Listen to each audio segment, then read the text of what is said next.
Anselmi, and I'm from the country school, and today I'll be talking about how children are praised.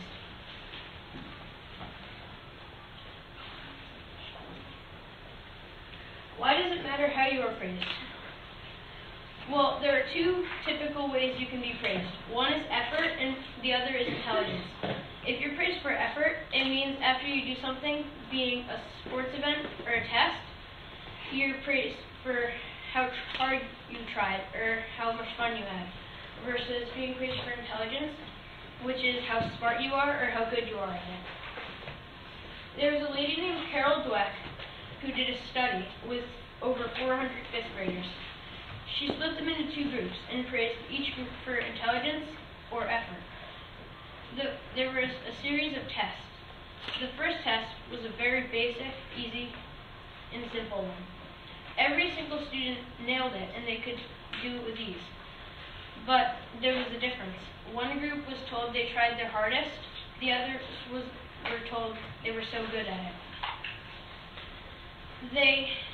Since they were told they were good at it, they thought they were so great, and they were afraid to mess up. While the other group was influenced to try harder and do their best. There was another test. It was an option. They could either take a hard test or an easy one. 92% of the children praised for effort chose the harder test because they wanted to try harder and do new things. While the group praised for intelligence, 23% of them chose the harder test. The third test was a test designed to be impossible.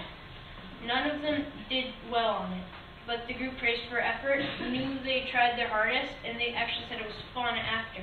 While the group praised for intelligence got easily distracted and grew frustrated. Raise your hand if you think you've been praised for effort. How do you think that has impacted you? And then raise your hand if you think you've been praised for intelligence. Do you think it's made an impact on you in a positive way or a negative way?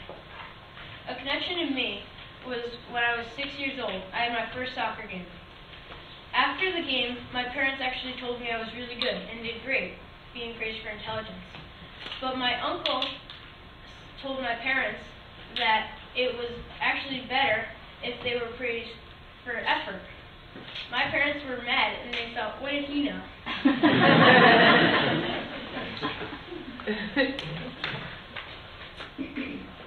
In the future, if schools apply this, everyone will be thinking and raising their hands and participating. Nobody will be afraid to share their ideas like now. Someone super smart with great ideas could just be afraid to share their ideas. But if they were influenced to try hard and not afraid, they would say things, and some things could be very great. In the long term, everyone would be thinking like they can do anything, and everyone would be bouncing ideas off each other, which would be great because eventually something amazing would come up, and everyone would benefit from it. There are some benefits to this, such as in the future, if everyone is bouncing ideas off each other and thinking like they can do anything, they'll all collaborate and think of an amazing thing and come up with something great that can help us all. In conclusion, if everyone's thinking like this and something great does come up, it can help us. And it would be awesome because we could have flying cars or anything. Like some people talk about the technology in the future. We could do anything if we all come together, and it all starts by being praised for effort. Woo!